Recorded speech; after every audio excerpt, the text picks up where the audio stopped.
Hello everyone, this is शगुन। आज हम पढ़ेंगे क्या होता है ओशन करंट।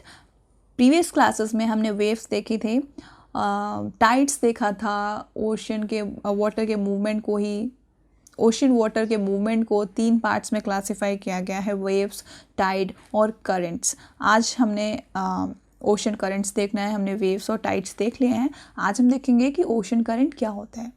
करंट तो भैया हम एक ही जानते थे अभी तक, जो हमें इलेक्ट्रिसिटी से करंट लगता है ना, वही वाला करंट। लेकिन क्योंकि अभी मैंने थोड़ा सा पढ़ लिया है तो मुझे पता चला है कि ओशन करंट नाम की भी कोई चीज़ होती है जिससे हमें करंट नहीं लगता है। हम बचपन में गेम खेलते थे ना कि ऐसी कोई कली बताओ जो कभी खिलती नहीं है, छिपकली। तो अब बड़े होकर खेलो कि ऐसा कोई करंट बताओ जो हमें करंट नहीं लगता है, तो वो है ओशन करंट।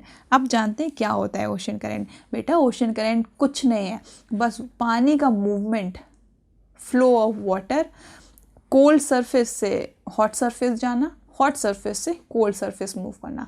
यानी कि हॉट वाटर कोल्ड वाटर की तरफ मूव करता है और कोल्ड वाटर हॉट वाटर की तरफ मूव करता है। कहाँ मूव करता है? ओशन में ये वाटर सर्कुलेट होता है और उसी circulation of hot water and cold water को बोलते हैं क्या? Ocean current. सिंपल लैंग्वेज में यहाँ पर क्या लिखा है?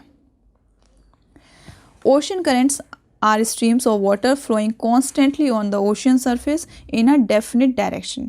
देखो, अब इन्होंने हॉट और कोल्ड का जिक्र नहीं किया है, सिर्फ इतना बता दिया कि जब वाटर लगातार ओशन के सरफेस पर किसी डेफिनेट डायरेक्शन में, किसी एक दिशा में या दूसरी दिशा में बहता रहता है तो उसे बोलते हैं ओशन करंट। अब ये करंट्स वार्म भी हो सकती हैं और कोल्ड भी हो सकती हैं। ओशन का पानी ठंडा भी हो सकता है और गर्म भी हो सकता है। Warm currents, warm ocean current originate, warm ocean current कहाँ से ओरिजिनेट होती हैं? Near the equator and move towards the pole. अब वार्म करंट ओशन में इक्वेटर से क्यों ओरिजिनेट होती हैं? क्योंकि इक्वेटर हमारे अर्थ की सेंट्रल लोकेशन है जहाँ पर सूरज की रोशनी सबसे पहले पड़ती है और सबसे ज़्यादा पड़ती है। सबसे ज़्यादा हीट और टेम्परेचर या फिर सनलाइट इक्वेटर पे ही आती है। इसकी वजह से वहाँ पर जितना भी पानी है वो गर्म होता है। इसी कारण जो वार्म ओशन करंट्स हैं या फिर जो गर्म पानी है इक्वेटर से ओरिजिनेट होता है और वो किधर साइड मूव करता है? पोल्स की तरफ। क्यों मूव करता है? क्योंकि उसे ठंडे वातावरण में जाना है, कोल्ड वाटर से मिलना है। दूसरा पॉइंट, कोल्ड करंट। अब तुम समझ सकते हो कि अगर इक्वेटर से वार्म करंट ओरिजिनेट होती हैं तो कोल्ड करंट कहाँ से ओरिजिनेट होंगी? कोल्ड करंट तुम्हारे पोल्स से ओरिजिनेट होंगी। कौन से पोल? डांसिंग पोल नहीं, नॉर्थ पोल और साउथ पोल। हमारे अर्थ पे वो ऊपर का हिस्सा होता है ना नॉर्थ पोल, और नीचे का साउथ पोल, जहाँ पे सूरज की रोशनी कुछ इस तरह से मतलब जा ही नहीं पाती, बहुत कम जाती है। तो वहाँ का टेम्परेचर बहुत कम होता है, बहुत ठंडा होता है। इस वजह से वहाँ का वाटर भी ठंडा है। तो जब कोल्ड वाटर इसीलिए यहाँ पर कहा है कि जो कोल्ड वाटर है या फिर कोल्ड करंट है वो पानी को कहाँ से लेकर आती है? फ्रॉम पोलर और हायर लैटिट्यूड्स। हायर लैटिट्यूड्स का मतलब ऊंचाई पे। यहाँ से जब पानी को लेकर आती हैं कहाँ पर? टू ट्रॉपिकल और लोअर लैटिट्यूड्स, तो वो कहलाती हैं कोल्ड करंट्स। समझ में आया क्या होते हैं ओशन करंट और warm ocean currents, cold ocean current? अब यहाँ पर पॉइंट ये है कि कोल्ड करंट कहाँ से ओरिजिनेट होती है। हमें पता है नॉर्थ पोल और साउथ पोल, लेकिन एक लोकेशन होती है ना, तो उस लोकेशन का नाम है लैब्राडोर ओशन। लैब्राडोर ओशन से कोल्ड करंट ओरिजिनेट होती है और गल्फ स्ट्रीम से वार्म करंट ओरिजिनेट होती है। ये एक लोकेशन है, जगह का नाम है। अब नॉर्थ पोल साउथ पोल कहने से काम चलेगा नहीं, एग्जैक्ट लोकेशन बतानी पड़ेगी। The ocean current influence the temperature condition of the area. और जो ओशन करंट होती हैं उनकी वजह से उस जगह का जो टेम्परेचर है वो भी अफेक्ट होता है। गर्म पानी या फिर ठंडे पानी में कुछ तो फिर असर होगा ही ना। ठंडा पानी है तो वहाँ का एनवायरनमेंट, वहाँ की बायोडाइवर्सिटी अलग होगी है, वहाँ का वेदर कंडीशन, वहाँ का सब कुछ अलग ही होगा। और warm current bring about warm temperature over the land surface. हम सभी जानते हैं वार्म करंट यानी कि जब गर्म पानी होगा वो अर्थ सरफेस का टेम्परेचर गर्म करेगा। ठीक है, इतनी बात तो समझ में आई। देखो ओशन करंट में कुछ ऐसा खास नहीं है। ओशन करंट सिंपली वाटर का फ्लो है जो हमेशा बहता रहता है किसी भी डेफिनेट डायरेक्शन में। अब उन ओशन करंट्स को दो पार्ट्स में डिवाइड कर दिया है, वार्म करंट और कोल्ड करंट में। वार्म करंट जो तुम्हारी इक्वेटर से ओरिजिनेट होती हैं और कोल्ड करंट तुम्हारी पोल से ओरिजिनेट होती हैं। पोल से कहाँ से ओरिजिनेट होती हैं? लेब्राडोर ओशियन से, और वार्म करंट गल्फ स्ट्रीम से। अब इनका जो मूवमेंट होता है वो हाई से कोल्ड होता है, कोल्ड से हाई होता है। ये एक चीज़ भी तुमको दिखाएंगे, चलो देख लो पहले। ये पूरे वर्ल्ड का मैप है, पूरी दुनिया का गोल है, उसको खोल दिया है, पीछे से खोल दिया तो ये कुछ इस शेप में आ गया है। ये शेप है। अब यहाँ पर जो तुम्हें रेड कलर की लाइन दिख रही है ये वार्म करंट है, और ब्लू कलर की लाइन दिख रही है तुम्हारी कोल्ड करंट है। अब यहाँ पर देखो, हमने तुमसे बताया था ना कि जो कोल्ड करंट होती है वो पोल से ओरिजिनेट होती है, तो यहाँ से आई हैं ऊपर से कोल्ड करंट, ये नीचे से कोल्ड करंट ओरिजिनेट होती है, और बीच में ये इक्वेटर लाइन है। तो जितनी भी गर्म पानी है, जो वार्म करंट है वो यहाँ से ओरिजिनेट होती हैं, और ये कोल्ड करंट की तरफ मूव करती हैं, ठीक है। और ये वापस क्यों जा रही हैं? क्योंकि अब पानी है ना, किसी लैंड एरिया से टकराएगा तो वापस जाएगा, तो इसीलिए इधर उधर ऐसे ऐसे घूमती रहती हैं। इधर गई, ये देखो, ये यहाँ से ओरिजिनेट हुई, फिर यहाँ से टकरा गई, फिर वापस आ गई, है ना। इसी तरह से फिर एक यहाँ से ओरिजिनेट हुई, यहाँ पर गई, फिर टकरा गई, फिर ऐसे आ गई, फिर यहाँ पर कुछ। तो इनका ये वार्म करंट और कोल्ड करंट का मूवमेंट होता है। अब लेब्राडोर ओशियन कहाँ पर तुम्हें कहीं दिख रहा है? ये लेब्राडोर ओशियन है जहाँ से कोल्ड करंट ओरिजिनेट होती है, और यहाँ पर तुम्हें कहीं अगर गल्फ स्ट्रीम दिख रहा हो, ये रहा गल्फ स्ट्रीम जहाँ से वार्म करंट ओरिजिनेट होती है। अब बात ये है कि और क्या क्या इसके जिस तरह से हमने टाइड्स के एडवांटेजेस देखे थे हाई टाइड के, उसी तरह से कोल्ड करंट और वार्म करंट का कुछ क्या फ़ायदा हो सकता है। पहले पॉइंट में लिखा है the area where warm and cold current meet, जहाँ पर ये दोनों पानी मिलते हैं, वार्म एंड कोल्ड, तो इससे क्या होता है? Best fishing ground of the world. यहाँ पर बेस्ट फिशिंग होती है। क्यों होती है? क्योंकि जहाँ पर वार्म और कोल्ड करंट होते हैं ना, तो वहाँ पर जो वेदर फिनोमेना होता है ना, वो कंफर्टेबल हो जाता है। या फिर कह सकते हो वहाँ पे ठंडे पानी में रहने वाली फ़िशेज़ और वार्म वाटर में रहने वाली फ़िशेज़ हमें दोनों ही मिल जाती हैं। इसलिए कहा जाता है कि जहाँ पर वार्म करंट और कोल्ड करंट मिलती हैं वो एरिया फ़िशिंग के लिए बहुत अच्छा होता है। दूसरा पॉइंट लिखा है सीज़ अराउंड जापान, जापान के आसपास का समुद्र, और eastern coast of North America, North America के ईस्ट में। मान लो कि ये नॉर्थ अमेरिका है, तो उसके ईस्ट में, ईस्ट यानी कि हमारा राइट, नॉर्थ अमेरिका के ईस्ट में इस तरह के मतलब लोकेशन देखी गई है जहाँ पर वार्म करंट और कोल्ड करंट मिलती हैं। तीसरा पॉइंट है the areas where a warm and cold current meet also experience foggy weather making it difficult for navigation.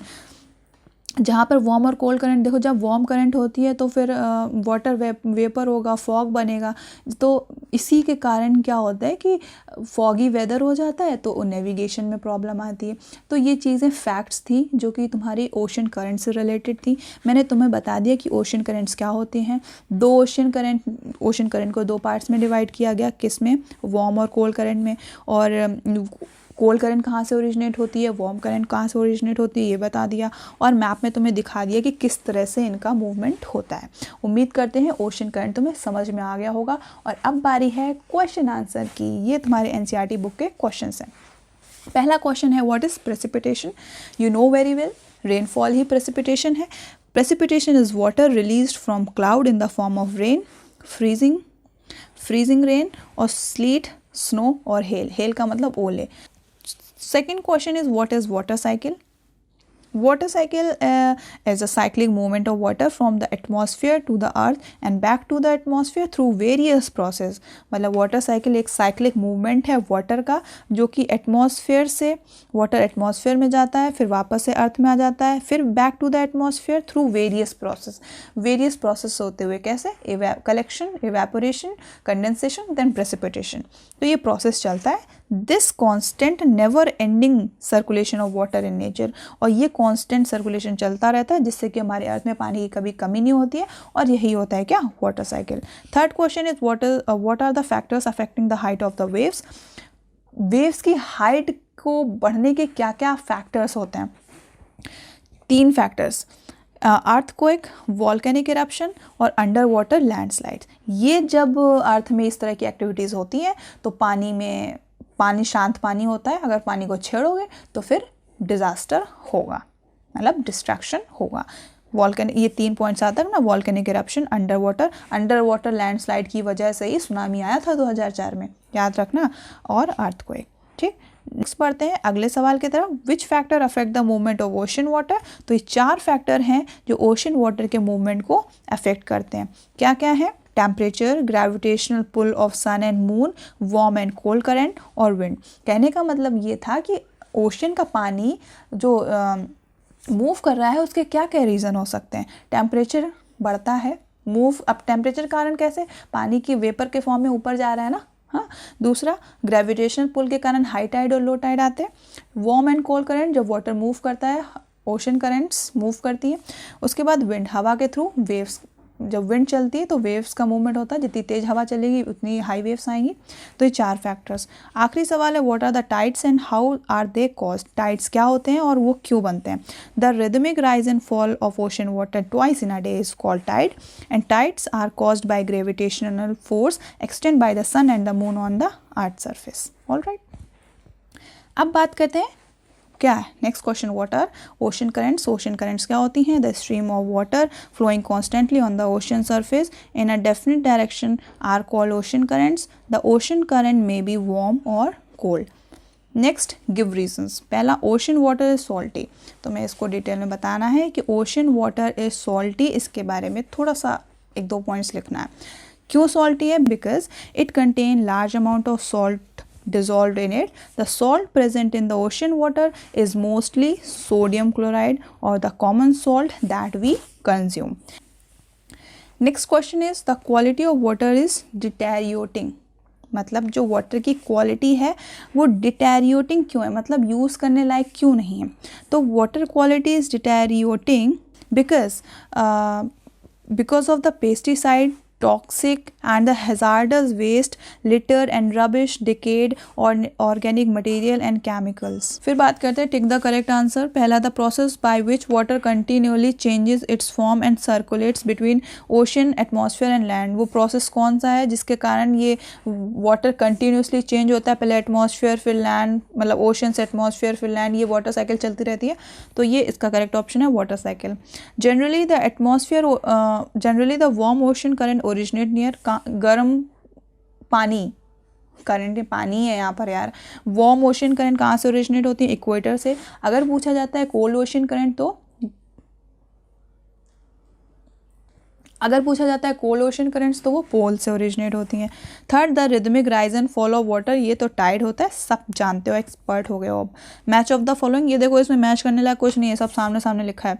Caspian C largest lake है, सी लिखा है तो तुम सोचोगे लेक कैसे है? तो ये सी छोटी सी है, मतलब इतना बड़ा नहीं है, तो उसको लेक कंसिडर किया जाता है। टाइड तुमको पता ही है, periodic rise and fall of water. Tsunami, strong seismic waves. Ocean current यानी कि stream of water moving along a definite path. ये वाटर साइकिल फोकट का लिखा है, बाकी सारे मैच अपने आप लिखे हुए हैं।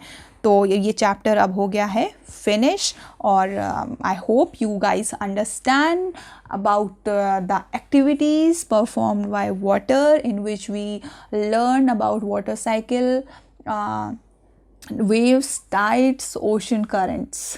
ओके, अगर सेशन अच्छा लगा है तो प्लीज़ लाइक करो, शेयर करो, चैनल को सब्सक्राइब करो। फिर मिलते हैं नेक्स्ट क्लास में नेक्स्ट चैप्टर के साथ। Till then, bye bye.